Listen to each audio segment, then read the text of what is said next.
Alright, in this lesson we're going to talk about arrow functions. To start out, I'm going to create just a regular function. We're going to create a function called add1, and let's say it takes one parameter and returns that parameter plus 1. So we say x plus 1. Now we can say where result equals add1. Let's pass in a 5. Oops, that was wrong. That's not what I want to do. And console.log result. So I should get a 6. I can run this. Oops. And sure enough, I did. So just a real simple function called add1 returns an x plus 1. That's one way that we've learned to write JavaScript functions. Now, we can also write functions. Functions can be anonymous. I can create a variable called add1 and assign to it an anonymous function. And so I would, to start the anonymous function, I would just start the word function, pass in my parameter, and write the same body. So this function will actually end up doing the same thing as the one previously. Sure enough, it did. Just passed in a 5, and it gave me 6. Okay, so that's the second way we can write this.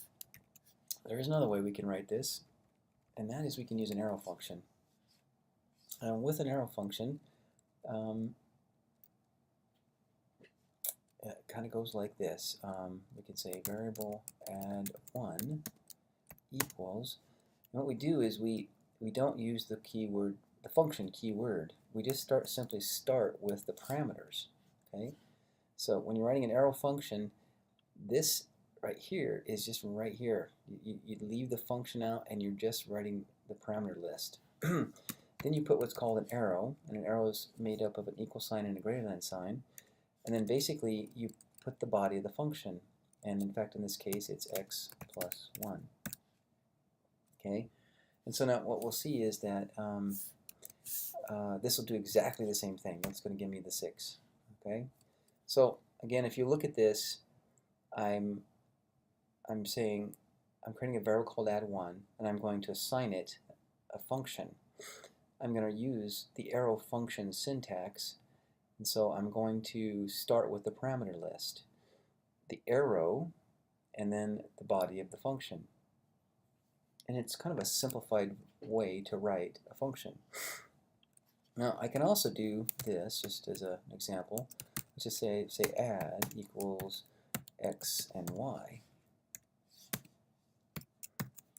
and then I would say x plus y.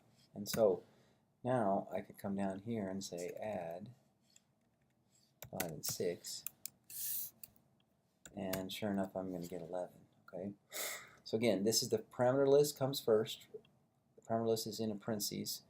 Then there's the arrow, and then there's the body of the function. Pretty simple. Now where this shines, let's see an example where you might see this. Let's go ahead and mark all this out for right now. Let's say we write a function called doit, and let's say doit expects a callback function to be passed in. Okay, oops, did that wrong. Doit expects a callback function. Let's just say all doit is going to do is call the callback function. It expects 2 parameters, a 4 and a 5. So what we can do is we can call doit, and normally we would do this. We would say doit, and we would start with the word function, and then we would say an x and a y, and we would write out the function right here. And then we would say console.log x plus y, for example. So what's happening here is we've defined a function that takes a callback function, and the callback function is being called in this function and passing a 4 and a 5. So we're going to call doit. We're going to call the doit function, pass in a function, and it's going to return the addition of the 4 and 5 that are getting passed back. Let's see what happens. I should get 11 or 9 on this one, and sure enough I do. Now, with arrow functions, we can rewrite this. We could write this function as an arrow function, and it might clean things up. Now, we said when we write arrow functions, we first pass in the we give the parameter list. There's an x and a y. Then we do the arrow, and then we put the body of the function.